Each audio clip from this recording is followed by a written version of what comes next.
Auzubillahiminash-shaytanir-rajim. Bismillahir-rahmanir-rahim. Dear students and dear viewers, welcome back and Assalamu alaikum. Today is my third lecture and second for class 12th. We are discussing types of curriculum. There are three types of curriculum. That's first one is subject-centered curriculum, second is activity-centered curriculum, and third is child centred curriculum. Subject centred curriculum जो है वो हमने already पहले lecture में discuss किया. तो आज जो हमारा टॉपिक है दैट्स एक्टिविटी सेंटर्ड कैरिकुलम. इसके एडवांटेजेस क्या हैं, बेनिफिट्स और इसकी लिमिटेशंस क्या है, ये हम आज डिस्कस करेंगे. जहाँ तक एक्टिविटी सेंटर्ड कैरिकुलम का ताल्लुक है, इस एक्टिविटी सेंटर्ड कैरिकुलम में ज़्यादा फोकस एक्टिविटीज़ में दिया जाता है. Activity is the cardinal need for the childhood. ये जो एक्टिविटीज़ हैं, यहाँ एक्टिविटी की बात हम अगर करेंगे, ये बच्चों के लिए एक बुनियादी ज़रूरत है. जैसा आप जानते हो कि जो बच्चा होता है, child is active by nature, ये एक्टिव बाई नेचर होता है. और जो ये so far is this activity centred curriculum is concern, यहाँ पे ज़्यादा इम्पोर्टेंस, मोस्ट इम्पोर्टेंस यहाँ पे या मोस्ट इम्पोर्टेंट फीचर इसका जो है वो है लर्निंग बाय डूइंग. सबसे अहम पॉइंट जो इसमें दैट्स लर्निंग बाय डूइंग. और इस एक्टिविटी सेंटर्ड कैरिकुलम में इम्पोर्टेंस लर्नर को दी जाती है. सबसे ज़्यादा इम्पोर्टेंस इस एक्टिविटी सेंटर्ड कैरिकुलम में लर्नर को दी जाती है, क्योंकि टीचर का रोल इसमें ज़्यादा नहीं होता है, टीचर की डोमिनेंस नहीं होती, क्योंकि ये एक्टिविटी बेस्ड अप्रोच जो है, ये एक्टिविटी बेस्ड अप्रोच है, ये टीचर बेस्ड अप्रोच नहीं है. इसमें बच्चों से एक्टिविटीज़ कराई जाती हैं, बच्चों को यहाँ से ही प्रोजेक्ट दिया जाता है, आपने कौन सी एक्टिविटीज़ करनी है, तो टीचर इनको फैसिलिटेट करता है या टीचर पहले एक एक्टिविटी करवाता है, फिर उनसे जाके उनसे बच्चों को कहता है कि आप खुद ही इन एक्टिविटीज़ करें. तो इसमें टीचर की डोमिनेंस नहीं होती है इस एक्टिविटी बेस्ड कैरिकुलम में. इसमें लर्नर का ज़्यादा अहम रोल होता है और इम्पोर्टेंस लर्नर को दी जाती है. और लर्नर या लर्निंग की बात हम करेंगे, दोनों इसमें एंजॉय करते हैं. फॉर एग्जांपल, जब हम बच्चों को अगर हम लोअर क्लास की बात करेंगे, जब हम बच्चों को कोई एक्टिविटीज़ देती हैं, क्लासरूम से बाहर निकालते हैं, उनको कहते हैं कि आपको एक्टिविटीज़ करो, उनको मज़ा आता है, वो एंजॉय करते हैं इस मोमेंट को. उनको जब हम क्लास में रहते हैं या लेक्चर मेथड के जरिए पढ़ाते हैं, तो उनको थोड़ा वो पीछे सुनते हैं, तुम गसा बोर हो, इस पर इसमें एक्टिविटीज़ करना और मुझे मज़े मुझे एंजॉय करना मोमेंट्स. तो एक दूसरे के साथ इंटरेक्ट करते हैं, जैसा कि एक्टिविटी सेंटर्ड कैरिकुलम का ताल्लुक है. और जहाँ तक लर्निंग की बात हम करेंगे, सबसे ज़्यादा जो फोकस है वो है learning by doing. It is the most natural form of learning जो है वो है लर्निंग बाय डूइंग या बाय एक्टिविटीज़. तो ये है एक्टिविटी बेस्ड कैरिकुलम. इसके बाद कुछ एजुकेशनिस्ट हैं जिन्होंने इसको इन एक्टिविटी बेस्ड कैरिकुलम में बात की है. तो हम लेंगे कॉम्युनिस्ट, एजुकेशनिस्ट हैं, विवा कॉम्युनिस्ट.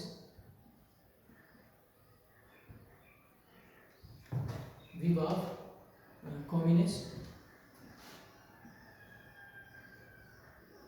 कॉम्युनिस्ट कहता है कि whatever has to be learned, whatever has to be learned, whatever has to be learned must be learned by doing, must be learned by doing. जहां तक कॉम्युनिस्ट का ताल्लुक है, ये कहता है कि जो कुछ भी आप सीखना चाहते हो वो आप किस तरह सीखो, बाय डूइंग. आप एक्टिविटीज करो, आप वर्कशॉप में जाओ, आप खुद कंस्ट्रक्ट करो ताकि आप सीख सको. जो कुछ भी आपने सीखना है, you must be learn that by doing और बाय डूइंग एक्टिविटीज. एक कम्युनिस्ट की व्यू है. इसके बाद रूसो है दूसरा, व्यू ऑफ रूसो कहता है कि instead of making child stick to his books, instead of making child stick to his books,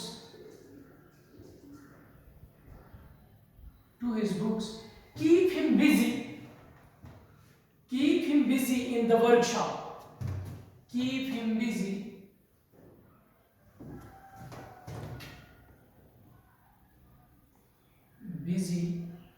in the workshop.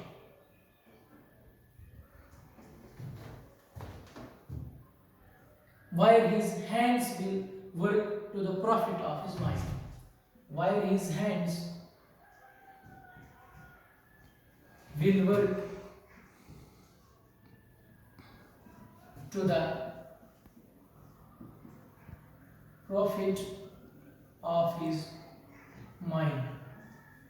जहां तक रूसो की बात है, रूसो कहता है कि इशिवाना कि बरकस कि तुम थो बच्चे किताब में पे लगे पार्से पाने सोरे हेक बच्चे पाने करे कि सोरे हेक नहीं पाने करे, इंस्टेड ऑफ दैट उसको बिजी रखो वर्कशॉप, उससे एक्टिविटीज करा, इसके लिए उसको बिजी सुथो बिजी से करनो ही पाने एक्टिविटीज करनो ही पाने कंस्ट्रक्ट व्हाइल जहां while his hands work to the profit of his mind. ये रूसो की बात है so far as this activity curriculum is concerned. उसके बाद एक और इसी तरह जॉन डेवी है. जॉन डेवी कहता है activity curriculum is continuous stream of child's activities. So far as this curriculum is concerned, it is a continuous stream of child's activities. It is the view of John Dewey. इसी तरह एक और है Confucius. According to Confucius,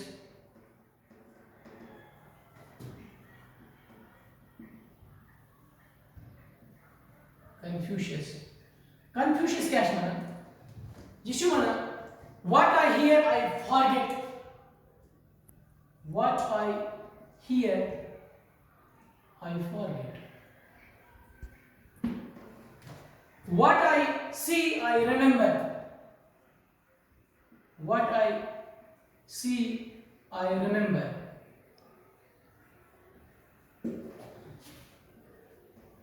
What I do I know.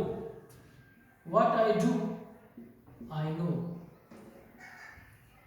ये Confucius की thought है. Confucius, according to him, what I hear I forget. ये वो बोझा चुस में शी मुश्किल कर सकते. इस पर तो हम ऐसे बात करेंगे अगर हम जिस तरह हम मैंने पहले भी कहा सब्जेक्ट सेंटर करिकुलम जब हमने पढ़ा, जब हम बच्चों को पढ़ाते हैं लेक्चर करते के थ्रू, तो जब हम कुछ टाइम के बाद उनसे पूछते हैं इस बारे में तो उनको कुछ भी याद नहीं रहता है. या एग्जाम के बाद अगर या एग्जाम के बाद उनसे डिस्कस करेंगे कि हमने कौन कौन सा टॉपिक पढ़ा था, हमने किस पे बात की थी, तो उनका माइंड खाली होता है, उनको याद नहीं रहता है. इसी तरह ये कहता है Confucius, what I hear I forget, what I see I remember. ये वो पूछा से कुछ याद हो, what I do I know. इस पर ऐसा एक्टिविटी प्लान करा मैं चीज रोजम बड़ जबरदस्त पढ़ याद कि मैं कह रहा एक एक्टिविटी तो वही चीज मुझे याद रहती है.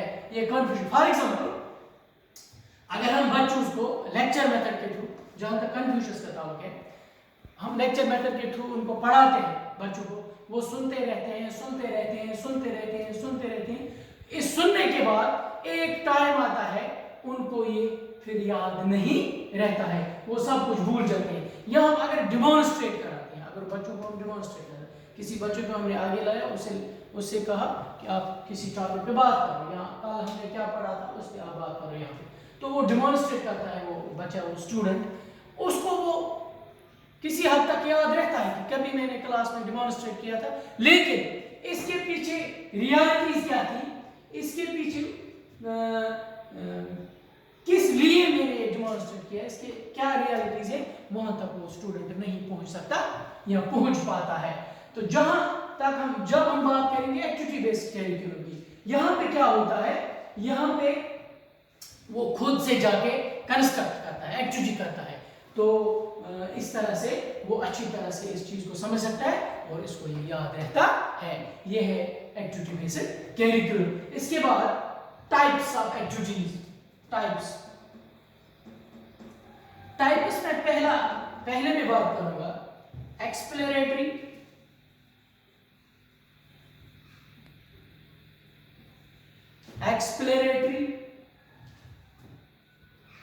दूसरा है कंस्ट्रक्टिव,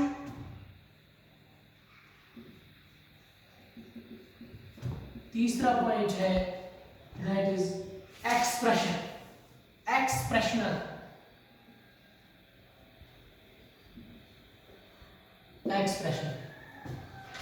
जब हम एक्सप्लोरेटरी की बात करते हैं, यहां पे हम क्या करते हैं, नॉलेज गेटिंग।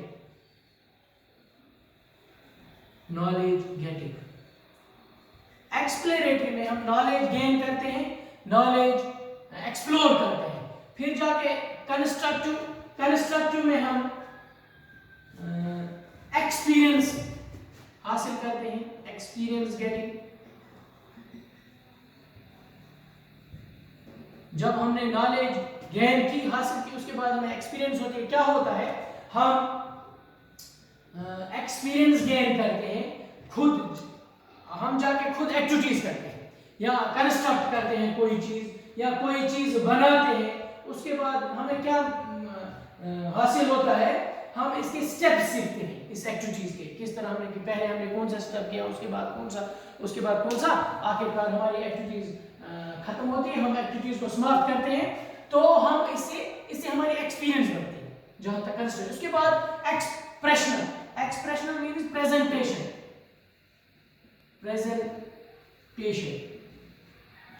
जब हम कंस्ट्रक्ट कोई चीज करते हैं, उसके बाद दोनों चीजें हो गई, पहले नॉलेज गेन करते हैं, फिर कंस्ट्रक्ट करते हैं एक्टिविटी खुद से जाके, और उसके बाद उसको प्रेजेंट करते हैं। फॉर एग्जांपल, यहां पे मैं आपको एक एग्जांपल दूंगा।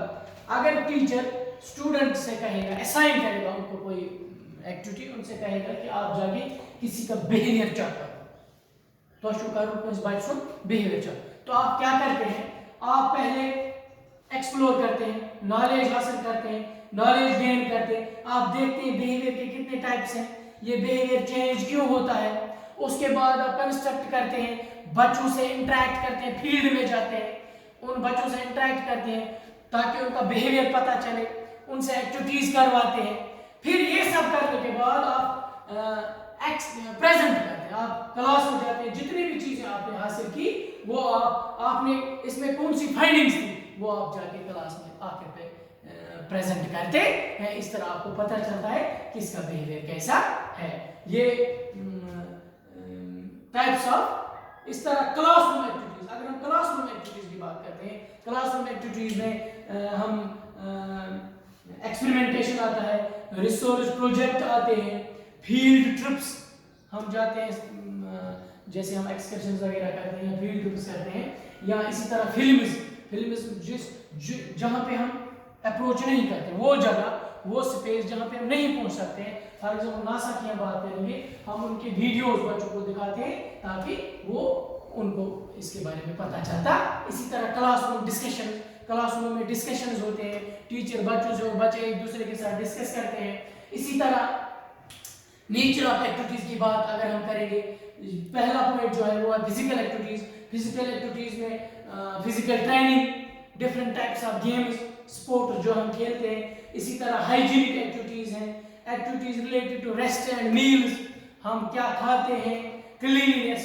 इस तरह इन एक्टिविटीज से क्या होता है, these activities are helpful in the physical development of the child. इसी तरह दूसरा पॉइंट इसमें, so far as the nature of activities is concern, दूसरा पॉइंट इसमें एनवायरमेंटल एक्टिविटीज, इसमें क्या है, सिविक्स है, हिस्ट्री है, जियोग्राफी है, एक्सकर्शंस हम करते हैं, सर्वेज करते हैं, विजिट्स करते हैं। इससे क्या होता है, एक बच्चे का सिविक सेंस डेवलप होता है इन एक्टिविटीज से।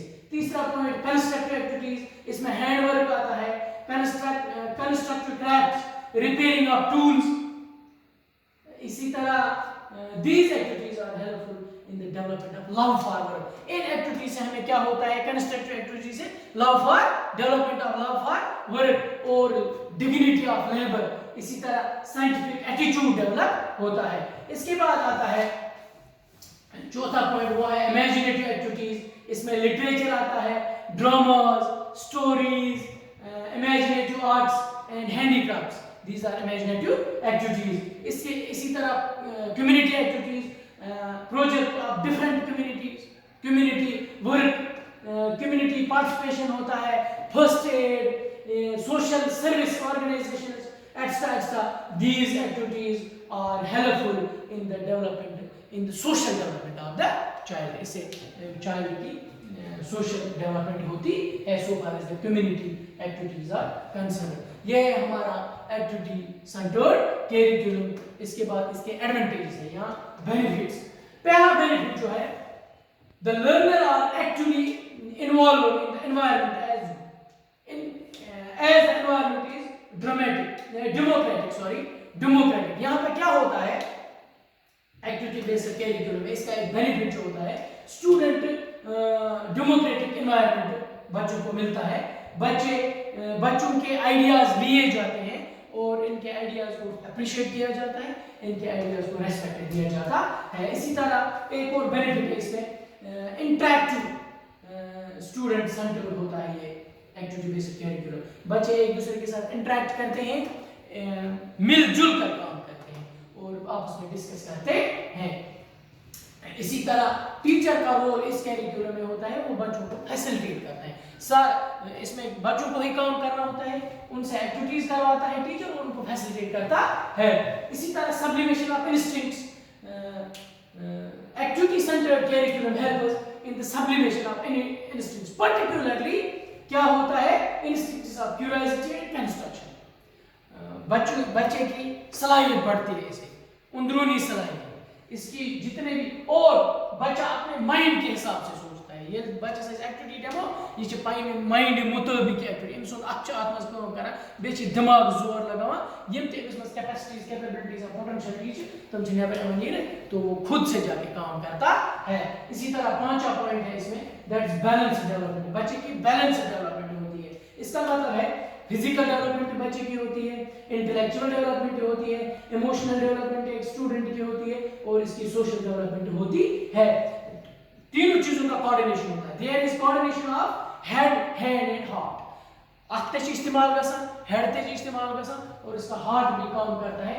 ये तीनों चीजें जो होती है, कोऑर्डिनेशन इन तीनों चीजों का होता है व्हाइल परफॉर्मिंग एक्टिविटीज जब बच्चा करता या जब हम एक्टिविटीज करते परफॉर्म करते हैं। इसके बाद लीडरशिप क्वालिटीज, इस एक्टिविटी बेस्ड कैरिकुलम से वेरियस लीडरशिप क्वालिटीज डेवलप होती हैं।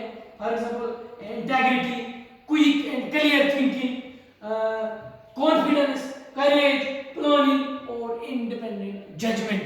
इस कैरिकुलम की बात अगर हम करेंगे तो लीडरशिप क्वालिटीज डेवलप होती हैं। प्रिपरेशन फॉर लाइफ, मैंने आपको पहले लेक्चर में बताया, सब्जेक्ट सेंटर्ड कैरिकुलम जो है वो एक बच्चों को तैयार करता है नॉट फॉर लाइफ। बट क्या होता है वहां पर, क्या होता है वहां पे बच्चा प्रिपरेशन करता है एग्जाम के लिए, फिर दूसरे स्कूल या कॉलेज में जाके एडमिशन लेता है, वो उसको कॉलेज तक ही महदूद रखता है या यूनिवर्सिटी तक। जो ये कैरिकुलम है, जब हम इस कैरिकुलम की बात करते हैं, it prepares a child for life while providing rich life experience. ये एक्टिविटी बेस्ड कैरिकुलम एक बच्चों को रिच लाइफ एक्सपीरियंस प्रोवाइड करता है। अलाउडनेस, इसमें एक और पॉइंट है, so far as the benefits of this curriculum is concerned, teacher and student, this it helps the activity centered curriculum helps the teacher and the student in keeping alert and active। दोनों इसमें alert और active रहते हैं। इसके बाद सबसे अहम point है जो मैंने पहले ही बता दिया, most important feature of this curriculum, that's learning by doing। learning by doing, it is this curriculum is based on the principle of learning by doing। और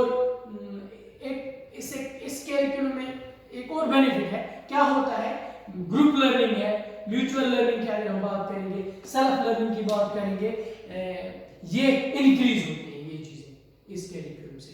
तो ये थी एडवांटेजेस ऑफ दिस कैरिकुलम। इसके बाद लिमिटेशंस, लिमिटेशंस में क्या है, total education is not possible so far as the total education is considered, activities से टोटल एजुकेशन हम हासिल नहीं कर सकते। अगर इस एक्टिविटीज है हम करने तो बाकी युस एजुकेशन या इफेक्टिव लिविंग जो है for which is need for complete and effective living cannot be imparted through this type of curriculum. Total education इस curriculum से हमें नहीं मिलती है। दूसरा पॉइंट है कि जब तक हम सब स्कूलों की बात करेंगे, जब हम बात करेंगे तमाम स्कूलों की, it cannot be made to work in all schools so far as this curriculum is concerned, क्योंकि attention to individual student and supervision work becomes very difficult जब हम इस कैरिकुलम की बात करते हैं।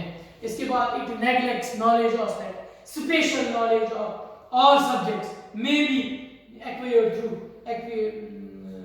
मे not be acquired through this curriculum. यहाँ पे स्पेशल नॉलेज नेग्लेक्ट होती है जब हम सारे सब्जेक्ट्स की बात करते हैं। फॉर एग्जांपल बो मानते एक्टिविटीज वजन करो एजुकेशन करो, हम इसका एक्टिविटी करो, वजन करो हिस्ट्री का, अगर हिस्टोरिकल प्लेसेस का करो, इसका वो बात नहीं तो मगर एक्टिविटी हम इस करें कि एक्टिविटी सारे सब्जेक्ट्स में हम एक्टिविटीज नहीं कर सकते हैं। इस तरह जब हम स्पेशल नॉलेज की बात करते हैं तो ये पॉइंट इस कैरिकुलम नेग्लेक्टेड है। इसी तरह टाइम कंज्यूमिंग है, अगर इसमें हम एक्टिविटीज करने वेरियस तो हमारा जो सिलेबस है कोर्स है वो इनकम्प्लीट रहेगा, तो इसमें टाइम ज्यादा लगता है, ये टाइम कंज्यूमिंग है। तो एक और ड्रॉबैक जो इसमें है वो है, फॉर एग्जांपल मैं आपसे बोलता हूं, जब हम क्लास में किसी बच्चों को एक्टिविटीज देते हैं अत अख ज बच्चे 3 बच्चे करान ठीक पटे एक्टिविटी तो पाँच अमे 2 बच्चे 3 बच्चे बार बार तो इससे दूसरे बच्चों पर बुरा असर पड़ता, तम वन शायद ना कर तोग न कहीं तमन पे बुरा असर, तो ये इसका एक ड्रॉबैक है। और जहाँ तक जब हम ओवर क्राउडेड क्लासेस की बात करते हैं वहाँ पे अरेंज करना, एक्टिविटी अरेंज करना, ऑर्गेनाइज करना या मैनेज करना class activities over crowded classes में ये बहुत डिफिकल्ट होता है। These are the limitations of this curriculum. तो ये था हमारा मुख्तसर सा मैंने यहाँ पे बयान किया एक्टिविटी सेंट्रेड कैरिकुलम क्या है, इसके एडवांटेजेस क्या है, मुख्तलिफ व्यूज जहाँ पे कुछ एजुकेशन मिनिस्टर ने दिए हैं उनकी व्यूज क्या है इसके बारे में, और इसकी लिमिटेशंस क्या है। ये था हमारा आज का टॉपिक। तो अगले आने वाले टॉपिक में हम चाइल्ड सेंट्रेड कैरिकुलम पे बात करेंगे। Thanks very much.